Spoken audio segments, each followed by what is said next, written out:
with a Business is brought to you by Audible.com. Hi, everybody, and welcome to this week's episode of Married with a Business. I'm Craig. And I'm Allison. And we're Married with a Business. We're here to share tips, tricks, stories of what it's like to be a married couple that own, operate a business together, raise a family, all of those things. All of those things. That's a lot of stuff. And we did so many family things recently. It was like we squeezed a whole year's worth of stuff into one weekend. So I just want to go on record and say, you say a lot. Hey, we never do anything. We never take the kids anywhere. So in one weekend, we overbooked. Yeah. Well, I feel like I'm going to use my feeling words here. I guess it's not that we don't do things with the kids. We don't do things the way I did them when I was a kid. There are things that we did all the time as a kid that we have yet to do with our kids, and that is killing me. But there are things that we do with they've outgrown being able to take them on down to Boston to see them make way for ducklings because we just never got there. Now they're teenagers and they don't care.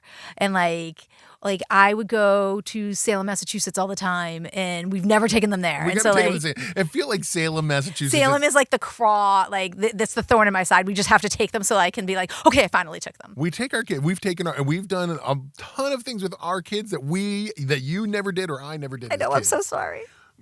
So I'm just giving you a hard time about it. You deserve a little bit of a hard time. I do, and it's my crazy, and here I will admit it, I'm self-aware. So we planned months ago, like back in the summer, we planned to go to a concert. Their very first concert. We took the boys to their very first real concert. Yeah, we took them into Boston to a music hall, we went to the MGM, whatever it's called. Music hall. Oh.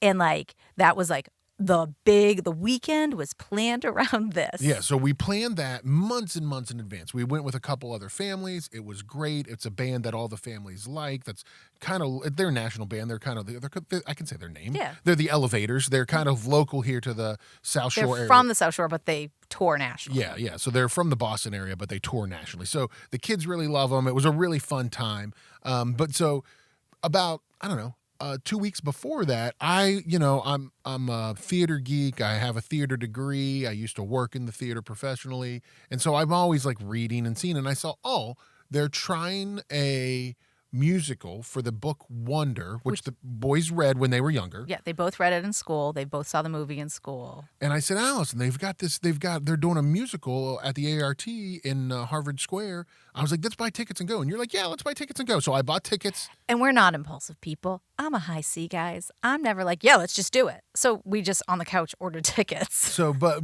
we weren't really paying attention to our calendar. And so Friday night were the tickets to go see Wonder. Saturday were the tickets to go see the Elevators play, the band. And so we were out with the kids in the city 2 nights until midnight or later. Well, because they go to school halfway between the city and home, we pick them up from school, and it's freezing in Massachusetts. So we're all right, what are we going to do between the dinner reservation and school? So we said, we'll go to the Harvard Art Museum. Great. So we drive in, we park, we're walking through Harvard Square. I was the Harvard bookstore, let's go in. They're getting to high school level, so we're starting to talk about colleges. So we spent an hour in the Harvard bookstore, which was a blast. Which was great. We bought them books. We walked over to the Harvard Art Museum. We spent time there. Then we went to dinner. Then we went to the play. It was. I have to tell you, we did so much stuff in that one weekend. I have to tell you, that weekend was a phenomenal weekend for me. I had a great time. It was wonderful, and the memories that were made and the experience was just great. We walked through Harvard Square. We saw the John Harvard statue. It was just. I'm a one thing a weekend person because we also have theater and baseball and all those other things. So it was just so much. We just packed everything. And so February and March, we're doing nothing. Yeah. We're trying to take. That's a big lie. Until there's baseball games and there's other things. So no, it was a great time, and we're very hopeful that the musical Wonder will make it to Broadway. It was amazing. I cried through the book. The play was amazing. I love the fact that they had made the conscious choice to cast the main lead of Augie with someone with a craniofacial difference. It just... Yeah, it was as great. a mom, you got to see it if it comes Broadway. It tugged on the heartstrings. It tugged on the heartstrings for sure. So, so that weekend we did not do a good job of setting boundaries. No, not with ourselves, not with anybody. It was just or our time. Free for all. Yeah, it was a kind of a free for all. We were exhausted. I think Sunday we all we were all kind of off our. They're gonna need a break by the time school break comes. Yeah, right. So anyway, that's what we're talking about today is setting boundaries. Yeah, boundaries are a good thing. Boundaries are a good thing. You're a high C, Allison. You like organization. I need to know what's happening. You need to know what's happening, and you need to know what you can and can't do. But let's talk a little bit about we have done a little bit of a training with our team about setting healthy boundaries. Talk a little bit about where that sort of, the origin of that was. Yeah, I think we've talked about this before. I have been trying over the last couple of years to do a lot more development programs with our managers. And as a small business, sometimes it's hard to go out and buy programs. And there just haven't been a lot of things that are custom to residential remodeling. So I've been building them on our own. And so I keep kind of a running list of things that would be good to help our project managers and our rest of our managers grow as managers and people and employees. And it came up that one of our project managers was really struggling with setting boundaries with our homeowners. He would interact with them in one way at the beginning of the project and then try to set a different boundary towards the end of the project, and it was making homeowners frustrated. So I kind of wanted to sit down and take one of our monthly meetings and talk about how do we set good boundaries from day one and what's healthy for them and what's healthy for our clients. And this has been something that you've kind of really focused on a lot in your career. It started, let's go to the real origin of it too, where it all started. It started 25 years ago when the business was in your parents' house and your dad lived in the house and you were coming into the business and starting to take over. And we talked about answering the phone at night. Yeah. So when I first came into the business 20 years ago, the phone would ring all night and the answering machine would pick up and you could hear it from the family room. You could hear it from the bedrooms. And my dad didn't set office hours or times that the business was open. And so that was one of the first things I said to him. I said, you got to put, hey, we're available 8 to 4. And that was a fight. We're going to go out of business if you do that. And I said, okay, can we try it for 2 weeks and see if it makes a difference? And we did. And really, 8:01, the phone would start ringing, and 3:59, the phone would ring. But then it would be a lot quieter unless somebody was trying to call us and literally did not want to speak to us, wanted to leave some sort of message, but didn't actually want to have an interaction with us. Right. And so that was that first boundary setting I came up with because it was ruining my parents' quality of life. Yeah, even to the point where they used to actually watch TV in the room where the phone was, and he would leave the answering machine on. He wouldn't mute the answering machine. And this was before cell phones, guys. Right. So I know we're all used to it now, but this was before people would text you and not. Again, we're going to talk about that here in a minute. But yeah, so my project managers are really dedicated and they're awesome guys, but it's kind of counterintuitive to have your boss be like, dude, you got to work less. Right. You got to not be, if something's on fire, call the fire department. If something's leaking, we can call the plumber, turn the water off. Yeah. It's part of our job as owners, as business owners, to help our team and our employees set those boundaries, because we don't want to burn them out. We don't want them to hate us and not want to be with us and they work me to the bone. That's not a healthy work environment. You can be successful between the hours that you set up to be successful. And then and our project managers know this. If they get a call, if a homeowner is calling or texting them at 8 or 9 o'clock at night, that generally means that there is an issue or it's something that that is not important and then can be dealt with tomorrow. There's never this. We've set the idea with our team that it's never a necessity to answer your phone every time it rings. Right. And the goal for them is it's about managing expectations, not creating distance. A lot of people are like, well, my selling feature is that I'm always accessible. That's not healthy. No. It's not healthy for you. It's not healthy for the client. And it's okay to not be always accessible, because there are times when you aren't going to be accessible and there's nothing you can do about it. So we kind of, so let's, I might have gotten you off the rails here, Allison, and I'm sorry. Shocker. I'm easily off the rails. But like, we'll talk about it as it relates to the remodeling process a lot, but this is sort of like, this transcends kind of all businesses. And I think the first thing to realize that you have to tell people and they have to understand is if you are good at what you do, and if you are the person that is the best at what you do or best in the area, like they will find you, they will hire you. You do not need to be available 24/7. Right. And let's talking about boundaries. We want to talk about how to be effective and kind and balanced while we're dealing with our clients. Right. This starts in our process. This starts from the very first time they interact with us, really. Like we set up the expectation that, Craig doesn't come out and meet with you Sunday morning at 9 a.m. Like, if you want to have a meeting with us and if this project is important to you, there are set times that I will come out. Now, I understand people work and there are times that we need to help make availability for people, but like we set those boundaries. Yeah, and it's the rare exception that somebody hasn't in the last 20 years been able to adjust to find a time that will work. Because again, that was something that we talked about when you first came on. We have some salespeople on our team that are happy to do it, and that works well with their schedule, and that's fine. That's their boundary. But Mondays might not work with their schedule. Right. On the show and with our team and in all of our networking, I talk a lot about the power of communication.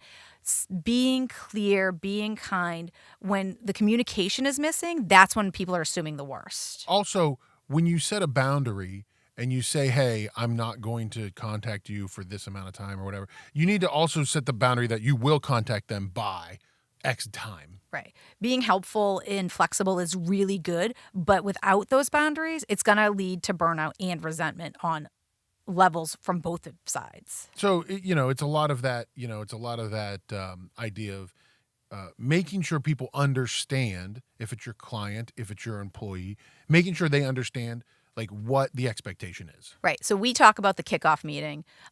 Again, if you listen to our process maps episode, this is when, you can do it in anywhere, but like that first or second interaction when you're getting ready to move forward. For us, we live with you for a long time. A restaurant you might not be living with that person for more than 45 minutes. But in our world, we're living with you for 2 weeks to 2 years, depending on what we're doing. So we talk about establishing that method. What is the best way to communicate with you in advance? Because we've had project managers who said, well, I'm not changing the way I do stuff if they have to conform to me. No, they're the client. If they want to text you or they prefer phone calls or emails, we need to make note of that. And that's something we talk about as a team. The salespeople and the design people are figuring that out. They respond best when I communicate with them this way. Well, and one of our project managers is like, I will say this is, he probably excels at this better than anything else. He excels at a lot of stuff. He's a great guy, but like I think that he is very good at like that first meeting. He sets those expectations with homeowners and he asks them like, what's best for communicating? Would you rather have email or text? Would you rather have me call you? And then he says, hey, these are the times that I will call you. I don't usually answer my phone in the morning because I'm checking on jobs. I'll talk to you in the afternoon. I've been through these meetings with him a couple of times where we've done that handoff to the homeowner and like, just listen. And he's not mean about it. He's just to the point. He's like, I don't answer my phone at night because I'm with my kids. But if you leave me a message, I will check the message. If it's important, I'll call you back. If it's not, I'll call you in the morning. Yeah, explaining that when you're typically available, what your response time will be, setting and then for us, we reiterate that in writing and in our daily logs. Again, not everybody's going to do that, but that's our process, so that you're clear from the very beginning. Yeah, I'll give you an example right now. Like I'm a very heavy email person. It is, if you were, like I tell people who deal with me all the time, the best way to communicate with me is email. And we have a home food delivery service that delivers food to us occasionally. And they are terrible at this. They are terrible at the organization of the boundary setting. I have told them multiple times, hey, email me when it's time to pay my order or do my invoicing or, put in my new order, email me, all of that stuff. And don't call me at 7:00 because that's when other clients are available. I'm not available then. Right. So it's just so interesting how like they're not listening to the tea leaves and, trying to teach our team to listen to the tea leaves. Right. And then because we are with our clients for a longer period of time, we always have our managers send a follow-up email that restates, this is what I said, this is when I'm typically available, this is when you'll hear from me. Yeah, and like, with our overall communication process that we have in our business, we touch clients so many different ways in communication, between email and text, obviously with the project managers, down to like we have a software that the clients can log into and kind of manage their project. But and sometimes you do all that and they still didn't quote unquote hear you. Right. But let's jump, Allison, and talk a little bit about managing like the stressful interactions that you sometimes have with the clients. They're not following the procedure. They're not listening. They're not doing what they are supposed to do. Yeah. So when we're dealing with those difficult moments, trying to, validate their feelings. Sometimes we have set boundaries and they just want to push them. Trying to focus on, okay, I understand that the way we're doing it is what we've been doing. It hasn't been working, and focusing on a path forward, not why it went wrong, but what can we do moving forward in the future. Yeah, we have one client recently, and I've talked to the project manager about that. They kept trying to push that boundary and calling it off hours or wanting to have conversations in off hours. And our project manager did a very good job of continuing to kind of push back and say, like, listen, let me know, like, okay, do you have a lunch break that you take? Let's have a conversation on the lunch break. So kind of, pushing them. You don't want to be, rude about it. You want to be sensitive. You want to be empathetic to them about the challenges of that, but you also want to kind of stand your ground. And gently kind of redirecting them back to what you've agreed upon as those boundaries. And sometimes it's okay when someone's pushing your boundaries to take a step back and take a break, especially if you're having a difficult conversation, and reset yourself before you get more frustrated than is. Yes. And you also want to make sure that you're documenting everything that you're putting in, if for our process, we call them daily logs that we put into our software.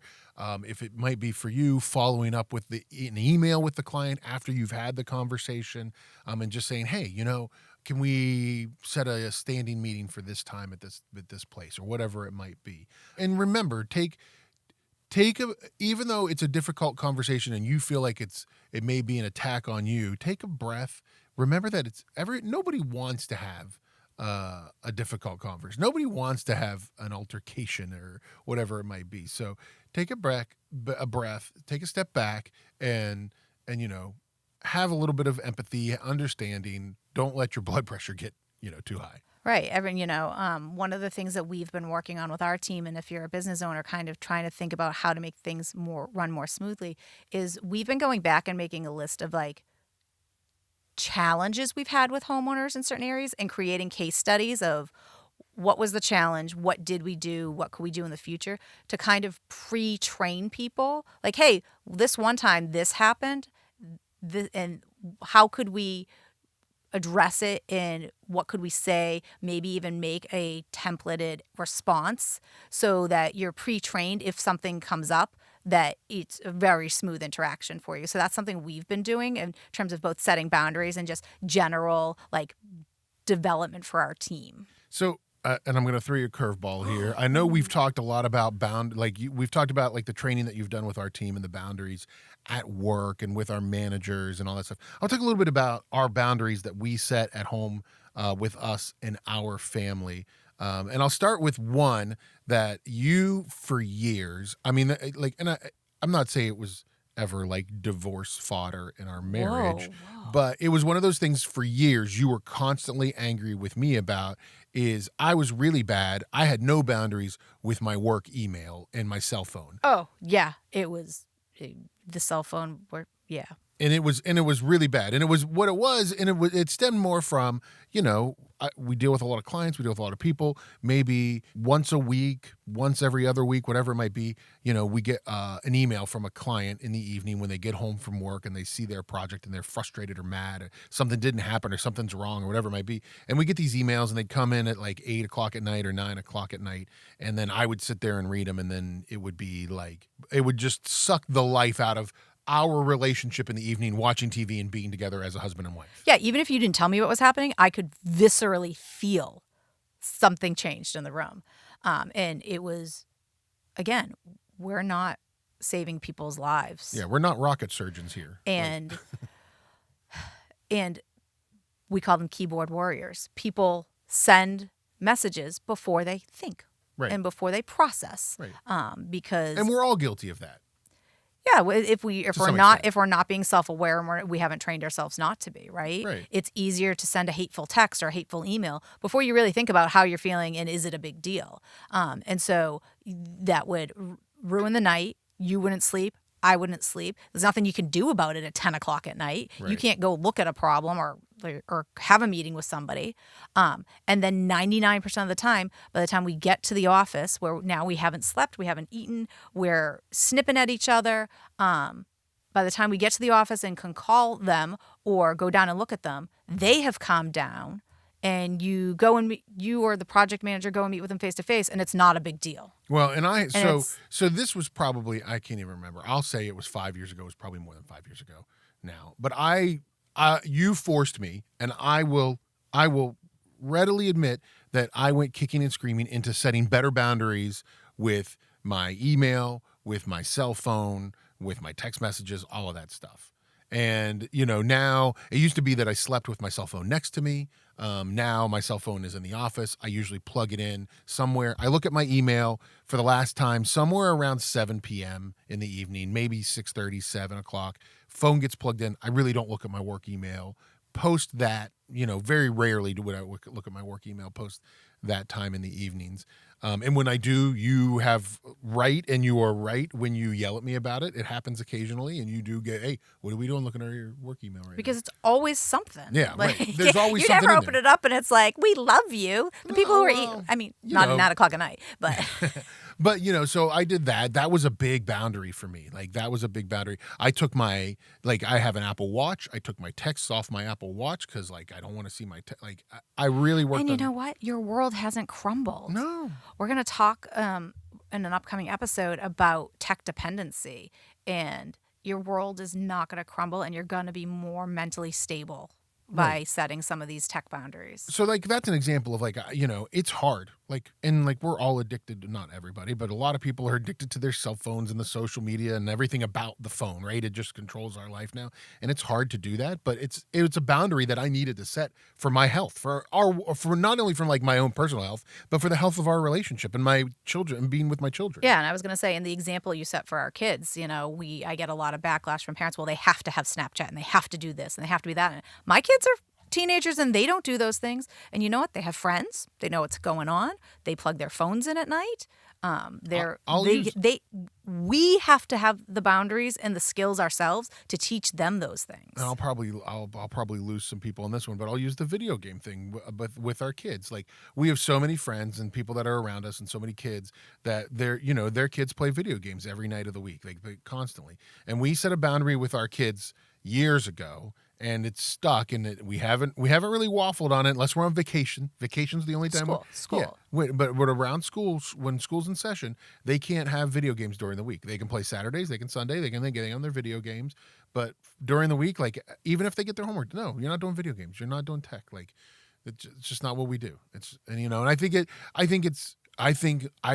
that we are trying to set boundaries with our kids that we have more time together. So now we always sit down, we have dinner together. We sit at a table, the four of us eat together, the same meal. Then we usually, it's usually you do dishes, one of them helps you, or they have to go take their showers or whatever, get ready for school the next day, finish homework. And then we try to spend another hour to an hour and a half together as a family if it's watching a TV show. Depending on the time, as they get older, like they're not home. They're at sports or scouts or something. But when we have the ability to do it, we want to do it because they're going to be gone soon. They are. So I think that you have to look at, the way you set boundaries at work is also important for the way you set boundaries at home too. Yeah. And I think that it's about being intentional, right? It's about saying, what do we value, and understanding that you can set boundaries and you won't go out of business. You won't lose your spouse. You won't lose your best friend. And explaining the why if you need to. The why, so many people, once they just understand, they get on board. Right. And especially when you're a manager, when you own a business or you're a manager or you're a spouse, you are managing a lot, right? So what are the things you need to do to set boundaries so that you are healthy and you are stable? Because we have so many things coming at us all the time.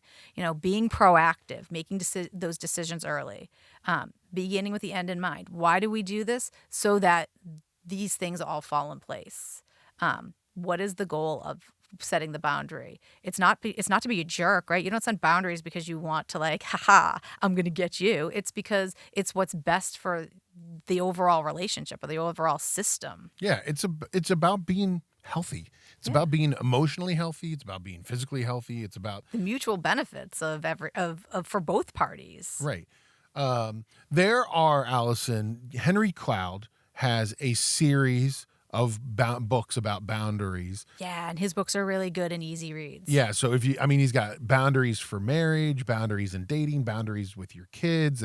He's got workbook. He's got, the original book was just called Boundaries, and then when to say yes and how to say no and take control of your life. And then he did a ton of different spin-offs, if you will, or versions of that book, based on a few things. Check it out if you get a chance. It's available on audible.com. You get a free 30 days of Audible on us if you go to audibletrial.com/bizmarried. That's audibletrial.com/bizmarried. Sign up there, get a free 30 days. You could listen and download for free that Henry Cloud book. But definitely check it out. And it's, if you don't focus on it in your business or in your marriage or with your children, you really need to start thinking about, hey, we need to set these boundaries. We need to set boundaries of, how we interact with each other, how we spend time with each other, how we interact with our clients and our teammates, and all of those things. And it's not easy. And I would never imagine it is, because there are definitely things that we still need to set boundaries on, but just pick one little area and try it, and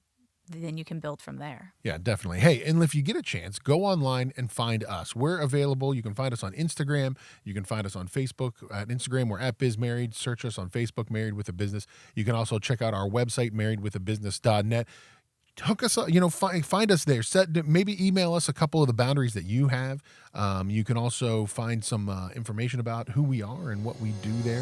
That's marriedwithabusiness.net. Thanks, everybody, for listening. We'll be back with a show very soon. And remember, not only is it important to focus on your business, but also your marriage, because we're married with a business.